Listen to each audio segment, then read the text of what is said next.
Glórias a Deus. Então convido você a abrir a sua Bíblia no Evangelho de Mateus, capítulo de número 5.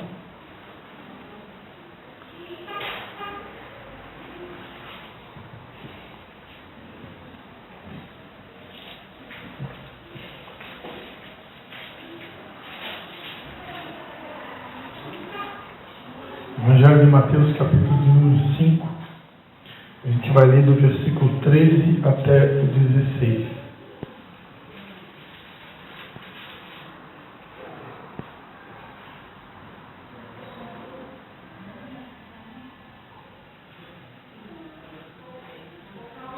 Todo mundo achou aí? A palavra de Deus diz assim: Vós sois o sal da terra. Mas se o sal se tornar insípido, com que se há de salgar? Para nada mais serve, senão para ser lançado fora e pisado pelos homens. Vós sois a luz do mundo. Não se pode esconder uma cidade edificada sobre um monte. Nem se acende uma lâmpada e se coloca debaixo de uma vasilha, mas no candelabro, e ilumina a todos os que estão na casa. Assim resplandeça a vossa luz diante dos homens, para que vejam as vossas boas obras e glorifiquem o vosso Pai que está nos céus. Amém? Vamos orar. Pai, em nome de Jesus, Senhor, quero te dar graças por mais essa oportunidade de poder compartilhar a tua palavra. E te pedimos, Pai, que teu Espírito Santo tenha compaixão e misericórdia de nós mais uma vez, que ele possa trazer à memória tudo aquilo que dá esperança e nos usar como instrumento em tuas mãos, Pai, para edificar a tua igreja. Fala conosco, nós te pedimos, Senhor, em nome de Jesus. Amém. Amém, queridos. Passagem muito conhecida, né? Onde Jesus, ele deu duas identidades. Eu ministrei muito sobre identidade quando eu estive aqui, né? Em Tijucas, já 2 vezes que eu estive aqui, falei um pouco sobre identidade. E aqui nessa passagem, Jesus, ele dá 2 identidades que devem ser vivenciadas pela igreja de Jesus. Ele ensina que nós precisamos, na terra, ser como o sal e como a luz. Ele ensina que os cristãos são o sal da terra e a luz do mundo. E aí, como tem muita mulher aqui, né? Essa igreja aqui tem mais mulher do que homem, por enquanto, né? Os meninos daqui a pouco vão ter que reagir. Então, eu acredito que a maioria aqui sabe pilotar fogão, né? E quem aqui já pilotou fogão, eu sei fazer muita comida, eu sei fritar ovo, sei fazer panqueca, né? Eu sei esquentar comida. Mas não é uma área que eu me considero assim, né? Eu não sou cozinheiro, não sou masterchef. Quero aprender, né? Fome não passa, né? Sei fazer uma carninha, também sei. Talvez não fique igual ao do gaúcho, né? Mas a gente alguma coisa sabe fazer para se virar, né? Mas, em compensação, Deus me deu uma esposa que é fera na cozinha. Embora a maior parte da semana ela trabalha como esteticista no salão em Canelinha, né? Minha esposa. Então, normalmente lá em casa a gente acaba pegando marmita. Tem dia que a minha filha mais velha, ela cozinha. Então lá em casa não tem uma regra, né? Um dia é marmita, um dia minha filha cozinha, outro dia a gente pega alguma coisa comida japonesa, né? O soborô, o soborô do dia anterior, a francesa, né? Restou do restou do dia anterior. Então a gente se vira, cozinha um ovo, frita um ovo, né? O meu filho, o Levi, adora Messi miojo, tem que fazer a libertação do Messi miojo, porque isso não é comida, né? Mas ele adora, então de vez em quando a gente acaba tendo que dar, porque como ele é seletivo alimentar, né? O Levi, ele é autista grau 1 e ele é seletivo alimentar. Então, criança que é seletivo alimentar é uma bênção, porque não come tudo, né? Então, e não adianta também querer forçar a comer na marra. Às vezes funciona, mas não funciona sempre, né? Então, é uma negociação, né? Vai aprendendo aí, Anderson. Tem que negociar, né? Aí você negocia com ele, promete que vai ganhar um picolé depois do almoço, vai ganhar algum brinde, né? Vocês mães sabem o que eu estou falando, né? Aí a gente promete alguma coisa, negocia, aí eles acabam comendo.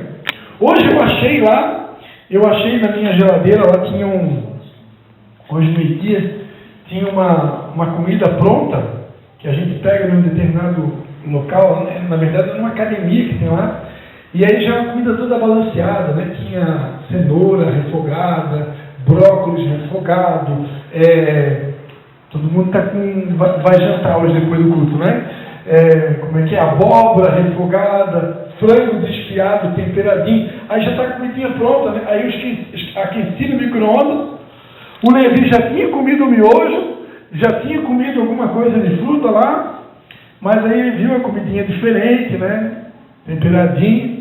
Aí ele quis comer. Aí a gente dividiu, né? Eu e ele.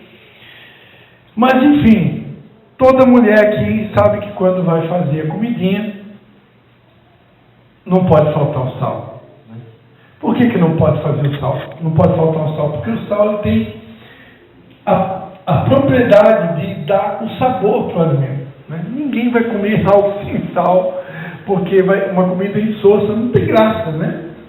Não tem graça, né? Normalmente que tem alguém aqui diferente, né? Mas ninguém come uma comida sem sal. Então o sal tem essa propriedade de causar impacto, de fazer a diferença por onde ele passa, né? De mudar o sabor das coisas. E o sal ele também tem o poder de conservar o alimento, né? Na época que Jesus falou isso, amados, eu imagino que era muito mais do que agora, né? Eu imagino que naquela época não tinha inventado a geladeira ainda. E como que você ia conservar o alimento, né? Aqui na nossa região, muita gente come o famoso charque, né? Que é a carne de sol. Lá no Nordeste fala carne de sol. É isso que fala? Charque também? Fala charque também, né? A carne de sol é diferente? Olha só. Eu gosto de comer, irmão, quando eu vou a Porto Seguro, na Bahia, já estive lá algumas vezes, eu gosto de comer a tapioca de carne de sol. Meu Deus do céu. Tapioca de carne de sol da Bahia, lá onde eu comi, é muito bom. Então, amados, na época de Jesus, o sal, ele tinha muito mais, eu creio, essa propriedade de conservar o alimento. Porque tinha alimento, carne, por exemplo, para conservar. Se não tinha geladeira, como que faz para conservar? Só com sal, né? Uma carne, se ela não fosse temperada com sal, ela entra em estado de putrefação. Ou seja, ela apodrece, literalmente. E pasmem os senhores e as senhoras, assim também é a vida de um cristão. Se ele não for constantemente temperado com sal e conservado com o sal, ele pode se deteriorar, ele pode se contaminar com esse mundo pecaminoso que nós temos aí. Por isso, amados, nós deveríamos gastar mais tempo lendo a nossa Bíblia, meditando na palavra de Deus. Porque por mais que a gente escute mensagens de homens e de mulheres de Deus, e isso é muito bom. Você está ali pilotando o teu fogão, você bota uma pregação, né, de um pastor que você ama para ouvir uma mensagem, bota um louvor, né, do cantor que você gosta, uma música, de preferência até uma música inspirada na palavra de Deus, e isso fortalece o nosso espírito. Um louvor, principalmente se ele for inspirado na Bíblia, ele serve como um alimento para o teu espírito, né? A Bíblia diz: enchei-vos do Espírito, né? Cantando salmos, hinos e cânticos espirituais. Então um louvor inspirado, não estou falando de qualquer louvor, né? Porque tem louvores às vezes que é só uma massagem no ego, né? E na alma. Nem todos são inspirados. E aquele que é inspirado, ele tem mais poder, porque ele tem a palavra de Deus cantada, ela tem mais poder. Você está me entendendo, né? Agora, quando você lê a Bíblia, ou quando você ouve ela em áudio, hoje você pode, né, todo mundo tem o seu celular, você pode entrar no teu aplicativo de Bíblia e você bota para rodar o áudio. Eu, às vezes, de manhã cedo, lá em casa, que eu faço café da manhã, todos os dias sou eu, vou levar na cama para minha esposa, praticamente todos os dias, aprenda comigo, o sol tem um ano aqui para aprender, né? Então, amados, eu estou fazendo o café da manhã, meu café da manhã não pode faltar um ovo cozido, né? Ou de preferência 2, que eu gosto de andar de bicicleta, aí o ovo é a comida do atleta, né? É o alimento mais saudável no mundo depois do leite materno, você já sabia disso, né? Então, estou fazendo café da manhã, muitas vezes eu boto o áudio da Bíblia. Boto ali meu fone de ouvido e estou escutando a Bíblia em áudio. Não tem alimento mais poderoso do que a Bíblia, irmão. Não tem substância maior do que a Bíblia. A palavra de Deus diz no Salmo de número 1, né? Medita na minha palavra de dia e de noite. Para Josué, Deus falou, né? Não se aparte da tua boca o livro dessa lei. Medita nele e farás prosperar e serás bem-sucedido. Josué capítulo 1, né? Quem quiser abrir ali, né? Então, amados, a palavra de Deus, quanto mais ela já tem um tempero adequado. A palavra de Deus, ela está balanceada. Quando você ouve um pregador, se esse pregador não estiver 100% alinhado com o coração de Deus, ele pode passar alguma informação distorcida. E se ele não for alguém realmente temente a Deus, ele pode compartilhar um alimento que não vai salgar tanto, que não vai temperar tanto, que não vai causar tanto impacto, né? Agora, a Bíblia não. A Bíblia, ela já está temperada, na medida certa. Quando você lê ela, é impossível ler a Bíblia e você não ser impactado por ela. É impossível ler a Bíblia e você continuar sendo o mesmo. Sempre que você lê, Deus fala alguma coisa. Sempre. Sempre Ele te lendo alguma coisa, Ele te dá uma nova revelação e, no mínimo, te alimenta. Por isso nós não podemos perder o contato com a palavra de Deus. Amém? Existem muitos bons livros, né? Eu tenho vários. Eu, durante um bom tempo na minha vida, no meu ministério, Deus me direcionou à leitura de livros. Eu comprei muitos livros. Eu tenho muitos livros na minha casa. Eu tenho livros em caixa, né? Eu sempre digo para minha esposa, um dos sonhos meus que eu ainda não consegui realizar, mas Deus permitirá que eu vou realizar esse sonho. Eu quero mandar fazer sob medida, uma estante, uma biblioteca eu quero fazer. Eu quero ter na minha casa uma biblioteca. Mas vai ser na casa nova, acho que na atual não sei se vai caber. Mas eu quero fazer, né, uma estante enorme só para colocar os meus livros, porque os meus livros não tem lugar para botar. Então, eu tenho lá em casa, eles ficam espalhados pela casa toda. Tem livro numa escrivaninha, tem livro no meu quarto, tem livro na minha cabeceira, tem livro até no quartinho da bagunça. Porque não tem lugar para botar tudo. E tem muitos em caixas de tantos livros que eu li. Fora os livros da faculdade de teologia, também dos cursos de teologia que eu fiz. Então, são muitos livros.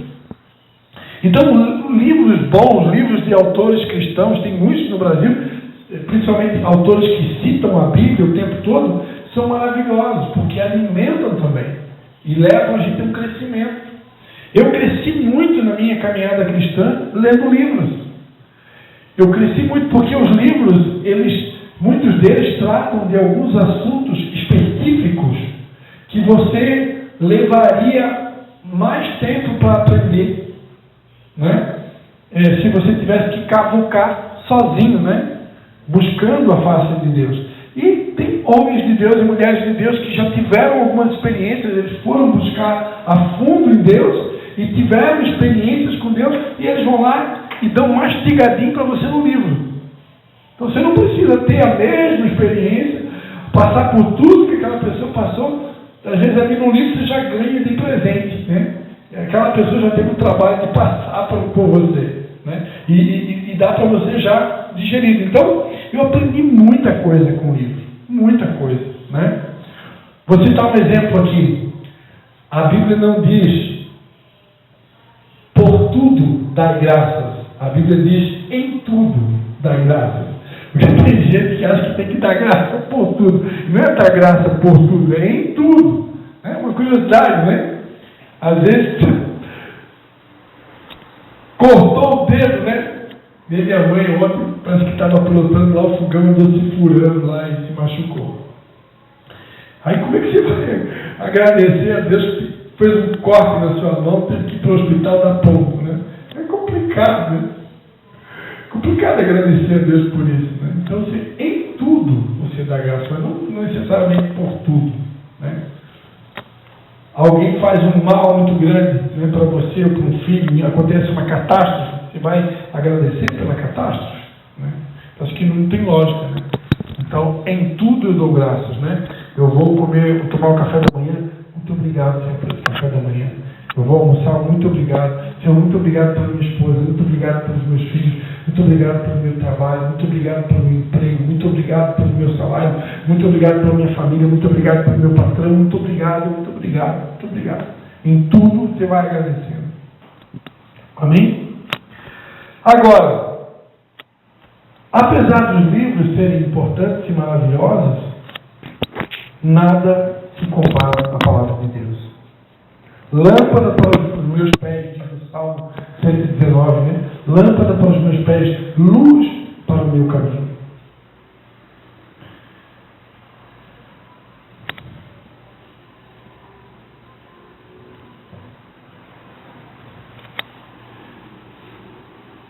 Deus espera que a gente possa se alimentar dessa palavra, para que eu então possa salgar o mundo. O mundo precisa ser temperado pelo cristão. O cristão que deixou de temperar o mundo, a Bíblia diz que se o sal se tornar insípido, para nada mais serve, senão para ser lançado fora e pisado pelos homens. O que é uma coisa insípida, né? Uma coisa insossa, que não tem sabor. Se eu deixar de causar impacto no mundo, imagina eu, pastor Cristian, venho aqui pregar para vocês hoje à noite, num sábado à noite, e aí vocês saem desse culto exatamente do mesmo jeito que entraram. Né? Palavra não tem sal nenhum. Vocês entraram do jeito e saíram do mesmo. Né? Tem alguma coisa errada. Você vai querer voltar no próximo culto? Agora, a palavra que é temperada, ela causa impacto. Alguma coisa, Deus, eu quero profetizar que alguma coisa Deus está te incomodando enquanto eu falo. Né? Deus, ele é especialista em tocar nas nossas feridas. E ele faz isso. Por quê? Porque ele quer nos transformar de glória em glória, até que nós nos tornamos parecidos com Jesus. Assim como era no princípio, quando Deus criou o homem à sua imagem e semelhança. Essa imagem e semelhança foi perdida quando entrou o pecado no mundo. Né? Mas Deus, ele quer restaurar essa imagem e semelhança. A imagem fala do caráter de Deus. E a semelhança fala das características. Né? Está tudo muito ligado. Né? Deus quer devolver isso para a gente. Nós precisamos, quer nos tornar parecido com Jesus. E para isso, nós precisamos ser temperados. Né? O sal, ele altera o sabor. E ele conserva o alimento. E o sal também, ele serve para despertar sede. Lembra? Quem estava aqui no último sábado que eu preguei aqui, durante o louvor, Deus me usou aqui, né, para falar algumas coisas. E uma delas é que eu não posso perder a expectativa de vir a um culto. Às vezes eu venho no culto, se a pastora Márcia estava aqui, e eu já não tenho mais expectativa. Será que vai acontecer alguma coisa? Eu nem sei se eu vou no culto hoje, porque eu já até sei que vai acontecer. Vai ter 3 músicas, vai ter uma palavra de oferta, uma de abertura, alguém vai pregar, e depois vai dar tchau e vão para casa. Então a gente já meio que prevê, né? Mas só que nesse intervalo de tempo aí, Deus pode se manifestar e pode fazer algo novo, pode mudar a tua história. Uma palavra de Deus, amado.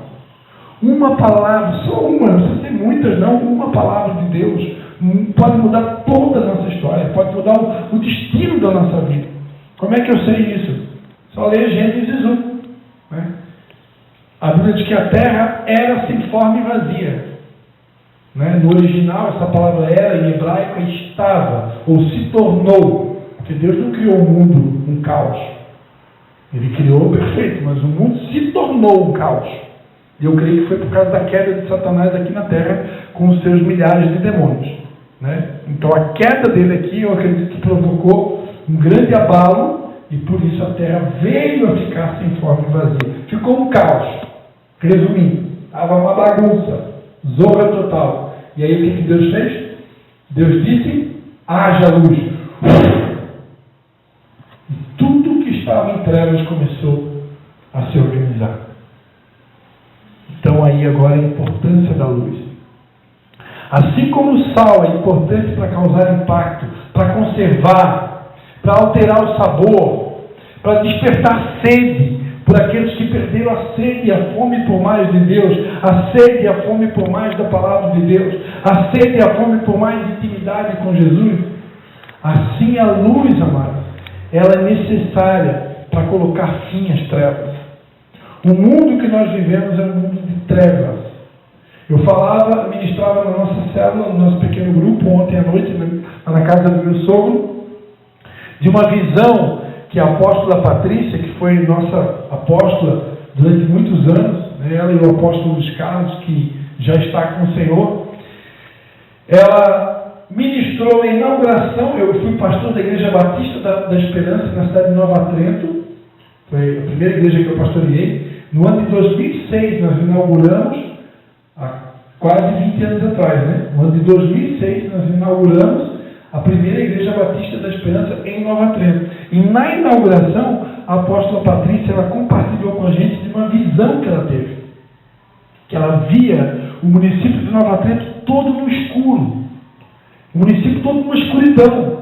E ela via naquela visão, naquele sonho, nós, igreja, como que velas, candelabros, candeeiros acesos no meio daquela escuridão. Então, se nós aqui, se Deus pudesse, me arrepio aqui, se Deus pudesse dar para vocês, para nós aqui, visão aberta, se Deus pudesse na noite de hoje mostrar para vocês o mundo espiritual, não estou falando do mundo físico, o mundo espiritual, se você pudesse fazer ter uma visão espiritual do município de Tijucas, você ia perceber que assim como a gente está olhando lá para fora agora, está uma escuridão, porque agora é noite, né, evidente, exatamente esse quadro de escuridão é o que representa as pessoas. As pessoas estão numa escuridão. Elas estão completamente perdidas. Algumas delas até acham que não, né? Mas estão completamente perdidas. Na época de Jesus, a Bíblia diz que Jesus tinha compaixão da multidão, porque elas eram como ovelhas sem pastor. Ou seja, pessoas perdidas, que não tinham uma direção. O que é uma ovelha sem pastor? É pessoas que não têm um destino. O pastor, ele vem para dar um destino. O pastor, ele aponta o caminho é Jesus, amém? Então o pastor, ele é como um pai espiritual, que ele aponta destino, ele te dá direção. Geralmente nós pastores também somos ovelhas, só que Deus dá para nós algumas experiências. A gente sofre primeiro, a gente passa a luta primeiro, sofre a dor primeiro, né, pastor Amado? Para depois vir aqui e ensinar alguma coisa para vocês. Aí a gente pode dizer, Sabrina, não coloca o pé ali naquela mina ali, que vai se machucar. Não vai por esse caminho aqui, pastor Amado, vai dar ruim. Porque eu já botei o pé lá e já me machuquei. Então o pastor é assim, ele vai um pouquinho na frente para saber mostrar depois o caminho para os demais. Amém? Então, o mundo jaz no maligno, a Bíblia diz. O mundo está em trevas. E nós, amados, quando Jesus disse, vocês são a luz do mundo, assim como o sal tem uma finalidade, a luz também tem uma outra finalidade. A luz simboliza pureza, revelação divina.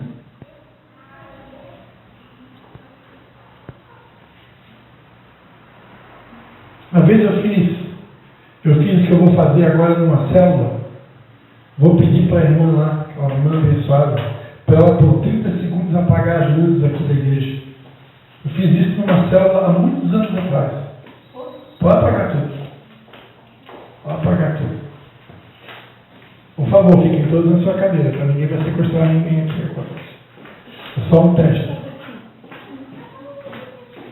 Acho que é lá que apaga, né? Pode ficar por aí. A gente ainda tem um pouquinho de luz por causa da rua e por causa lá dos fundos das crianças, ok? Agora imagina que se a gente estivesse totalmente no escuro, não tivesse nenhuma luz, tá? E eu pedisse para vocês saírem correndo aqui por dentro do templo. Pode acender a luz, irmãos. Sabe o que ia acontecer? Vocês iam tropeçar na cadeira, iam passar um por cima do outro, iam se machucar. Porque totalmente sem luz a gente fica perdido. Você não sabe onde está pisando. Aí se você resolver correr, você vai se machucar. Então por isso, o mundo precisa de luz. O mundo precisa da revelação do Evangelho. E nós somos, Cristo em nós é a esperança para esse mundo. A palavra de Deus fala. Em 1 Pedro, capítulo 2, do 11 ao 12, a palavra de Deus diz assim: Amados, peço a vocês como peregrinos e forasteiros que são, que se abstenham das paixões carnais que fazem guerra contra a alma, tendo conduta exemplar no meio dos gentios, para que quando eles os acusarem de malfeitores, observando as boas obras que vocês praticam, glorifiquem a Deus no dia da visitação. No Evangelho de João, capítulo 8, versículo 12, Jesus disse: De novo Jesus lhes falou dizendo: Eu sou a luz do mundo. Quem me segue não andará nas trevas, pelo contrário, terá a luz da vida. Jesus disse que ele era a luz do mundo, e ele disse que nós também temos que ser luz como ele era a luz. Então Jesus disse: quem me segue não vai andar em trevas, quem me segue não vai tropeçar, quem me segue não vai se machucar, porque ele era a própria luz do mundo. E assim como ele é a luz do mundo, ele espera que nós também possamos ser luzeiros, que vão trazer direção, que vão dar destino, que vão trazer uma palavra de esperança para as pessoas que estão lá fora. Amados, nós cristãos, somos nós que devemos influenciar o mundo, não é o mundo que tem que influenciar a gente. Quantas vezes eu já vi cristãos sendo influenciados pelo mundo? Infelizmente, a gente vive numa época, amados, que as pessoas que têm mais poder de influência, sabe quem são? Eu vou dizer quem são, você já sabe, né? São os que têm mais dinheiro. A gente vive numa época que se você tem mais dinheiro, você tem um bom carro, um carrão de preferência, se você tem uma boa roupa, você tem uma boa casa, você tem poder econômico, então ainda você consegue exercer mais influência. E as pessoas vão ouvir essa pessoa, mesmo que ela não seja um cristão, mesmo que ela não seja temente a Deus. Algumas pessoas com poder econômico têm arrastado milhares de seguidores na internet. Por quê? Porque as pessoas acreditam que quem tem bastante recurso financeiro é como se isso fosse sinônimo de que Deus está com ele. Né? Enquanto que o cristão, amados, ele pode se tornar próspero financeiramente e até mesmo rico? Pode. Mas até isso acontecer, hoje, eu não tenho uma estatística disso, mas eu diria sem medo de errar, que a maior parte dos cristãos no mundo não são abastados economicamente e financeiramente. Infelizmente, somos medidos o ser humano mede as pessoas pelo exterior, olha para a aparência, né? Isso é tão real que quando Deus pediu para o profeta Samuel ir até a casa de Jessé para ungir o futuro rei de Israel, o que seria Davi no caso, Deus teve que dizer para Samuel, Samuel, não olha para a aparência, porque eu, Senhor, não estou preocupado com a aparência, eu não vejo como o homem vê, eu vejo o coração. Mas por que Deus teve que dizer para Samuel, Samuel, não olha para a aparência?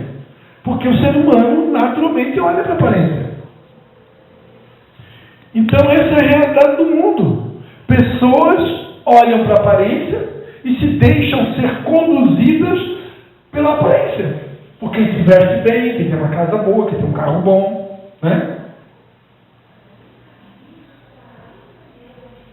E aí o que acontece? O que acontece é que muitos cristãos se deixam influenciar por essas pessoas de poder econômico. E aí você muitas vezes se diminui, porque como você não é abastado financeiramente, aí você se diminui. Aí você acha, não, eu sou tão pobrezinho, né? Eu sou de Nazaré, poderia vir alguma coisa importante, né? Ou de Tijuca, ou de São João Batista. Como é que é o nome da cidade lá no Nordeste lá? Vocês vieram? Lá de Pesqueira, será que podia vir alguma coisa boa de Pesqueira? Né? E aí a gente se diminui. E aí sabe o que acontece? Ao invés de nós sermos os influenciadores do mundo, nós permitimos que o mundo nos influencie. Por isso que tem tanto cristão hoje sendo guiado, né, por coaches, e alguns deles não cristãos. Se o coach é cristão, glória a Deus. Mas se não for cristão, vigia. Porque ninguém vai me ensinar nada nesse mundo que a Bíblia não seja superior. Porque se está na Bíblia, tem valor. Se não está na Bíblia, irmãos, vigia. Existem ferramentas muito boas, mas nada se compara aos conselhos que nós encontramos na Palavra de Deus. E quem tem esses conselhos? Nós, a igreja. Então, por isso que nós é que temos que influenciar, é nós que temos que causar um impacto, é nós que temos que ser o sal e a luz. Não é o mundo que vai ser sal e luz na minha direção. Eu que tenho que ser sal e luz na direção do mundo. Quanto estão entendendo? Agora, já que eu toquei nesse assunto, eu quero profetizar e declarar que Deus quer te enriquecer também. Amém? A palavra de Deus, que Deus vai nos dar os tesouros encobertos, as riquezas ocultas, para que a gente saiba que Ele é o Senhor. Agora, sabe por que Deus quer enriquecer a igreja, mano? Justamente por isso. Deus é tão cheio de misericórdia, tão cheio de compaixão. Ele quer tanto salvar o mundo.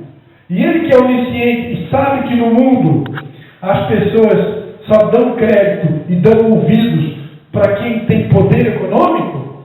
Infelizmente no mundo é assim. Então por isso Deus quer enriquecer a sua igreja. Isso que eu estou falando é uma revelação.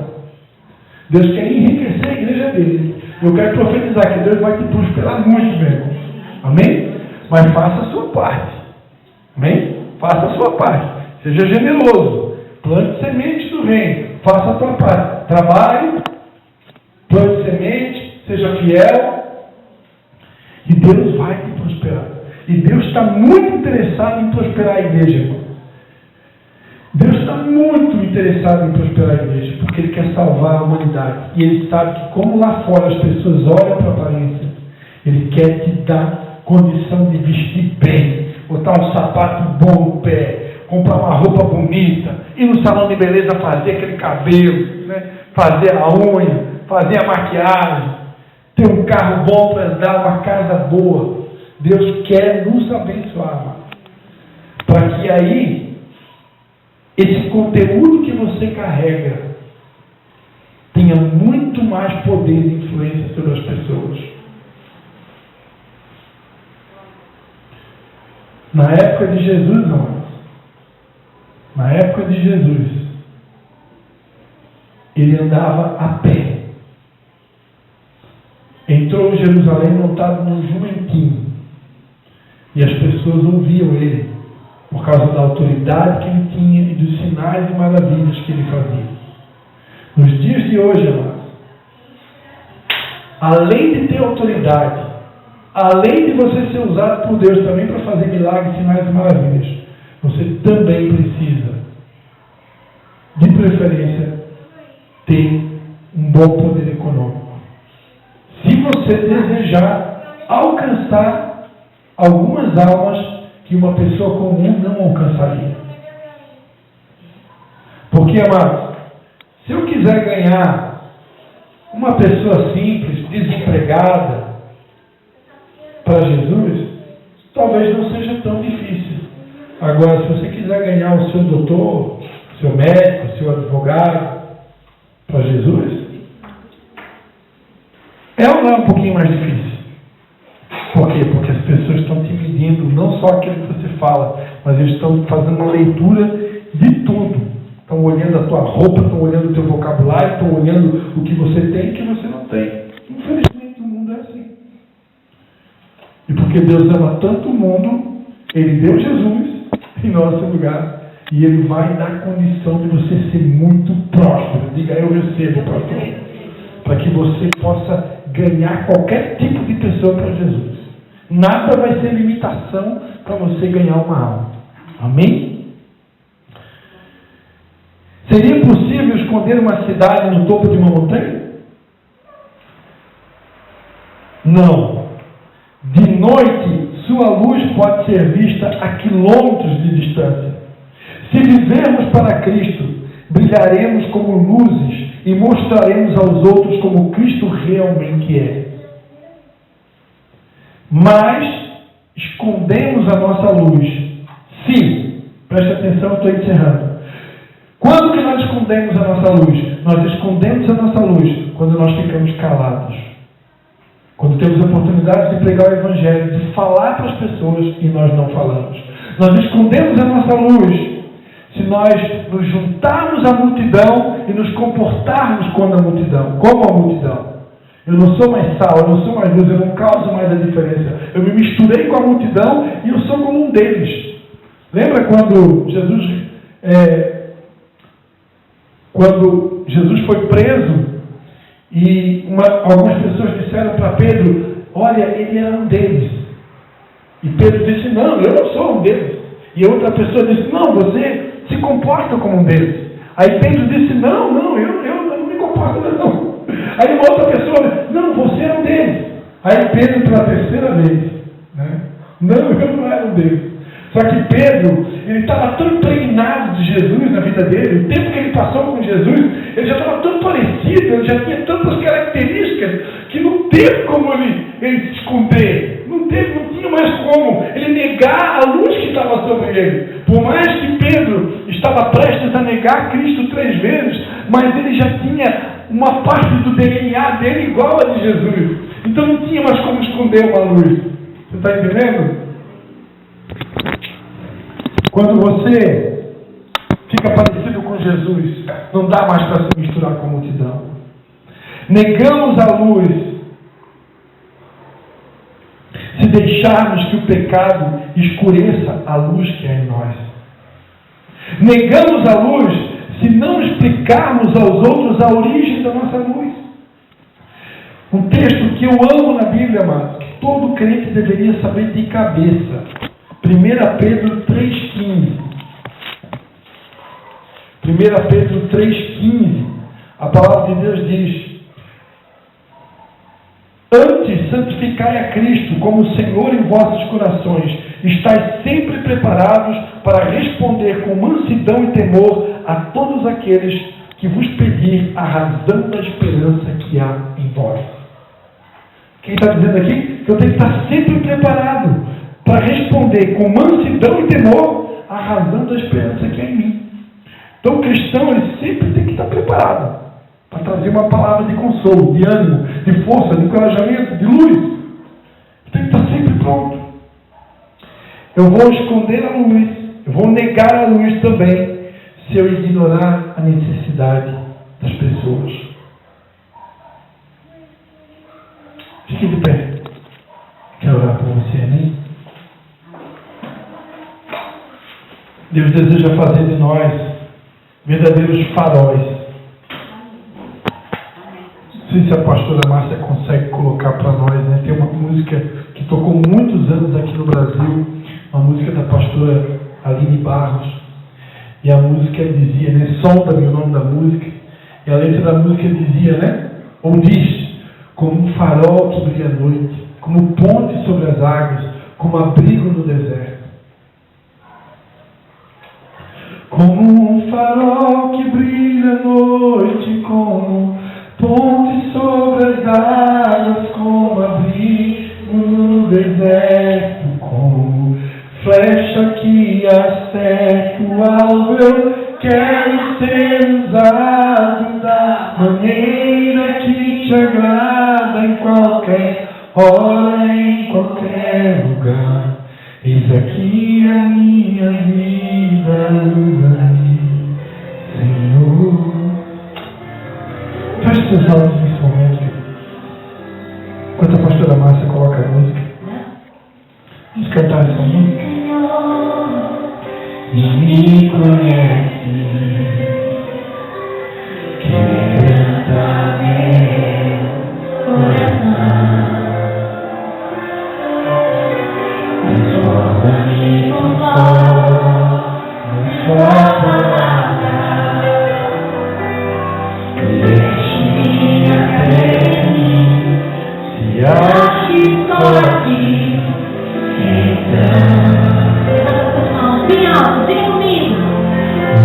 Usa-me, Senhor. Com toda a força, vem.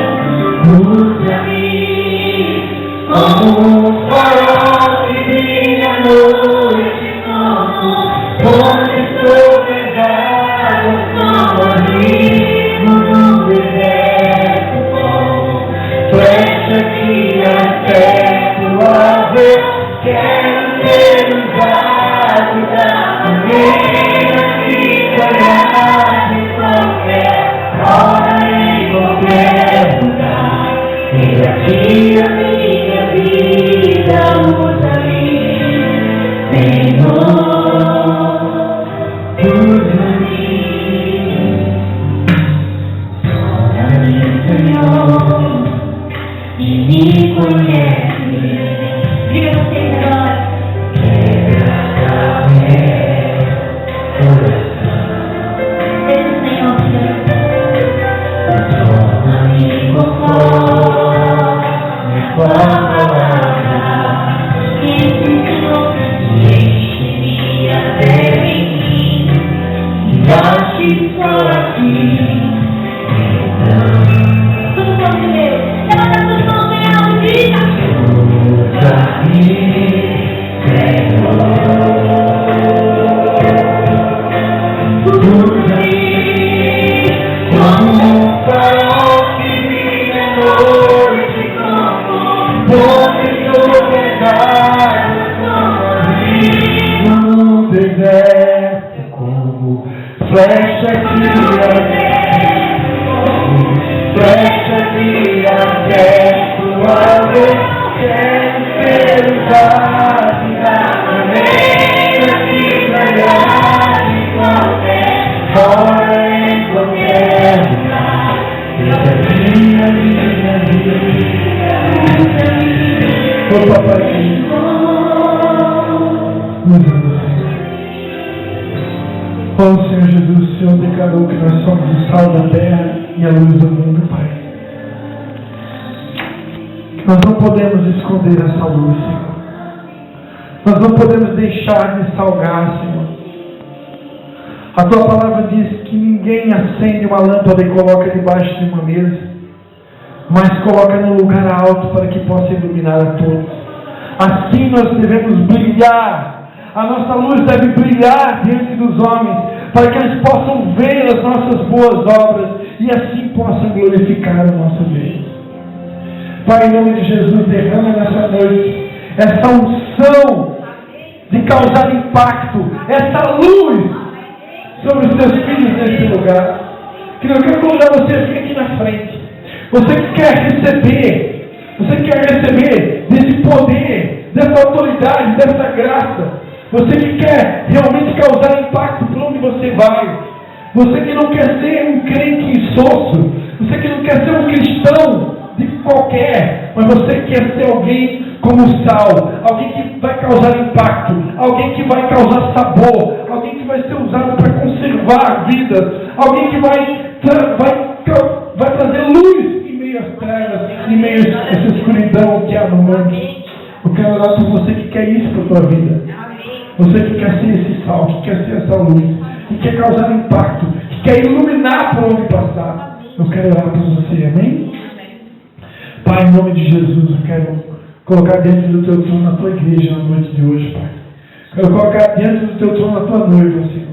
Todos os teus filhos que estão aqui para declarar, eles querem ser sal, eles querem ser luz, eles querem causar impacto por onde passam, eles querem causar sabor, eles querem conservar, eles querem provocar sede, eles querem iluminar, Senhor, no meio desse mundo de trevas. Por isso eu te peço, Espírito Santo, vem com teu poder sobre essas vidas, Pai. Vem com teu poder sobre essas vidas, Pai. Em nome de Jesus, vem com teu poder sobre essas vidas, Pai. Em nome de Jesus, Senhor, vem com teu poder sobre essas vidas, Pai. Vem com teu poder sobre essas vidas, Senhor. Em nome de Jesus, Pai. Vem com teu poder sobre cada um de nós, Pai. Em nome de Jesus, que teu Espírito Santo, Pai, nos tome durante essa semana de uma maneira gloriosa, Pai. Que teu Espírito Santo nos tome, Senhor, de uma maneira gloriosa, Pai, durante toda essa semana, Pai. Que por onde nós passarmos, nós possamos fazer a diferença. Nós possamos deixar um rastro, como os cometas, Pai. Nós possamos deixar um rastro, que nós possamos causar impacto, que nós possamos alterar o sabor das coisas. Que nós sejamos aqueles que influenciam e não aqueles que são influenciados. Que nós venhamos influenciar e não se deixar influenciar. Porque nós somos o sal da terra e a luz do mundo. Você recebe? Você recebe? Dá um aplauso ao Senhor Jesus. A Ele toda a honra. A Ele toda a glória. Pode aplaudir mais forte. Que é para Jesus pode ser melhor. Amém? Aleluia. A Ele toda a honra. A Ele toda a glória. Com o amor de Deus e Pai, né? A graça do nosso Senhor Jesus e a comunhão do Espírito Santo seja com cada um de vocês. Amém? Uma semana de vitória em toda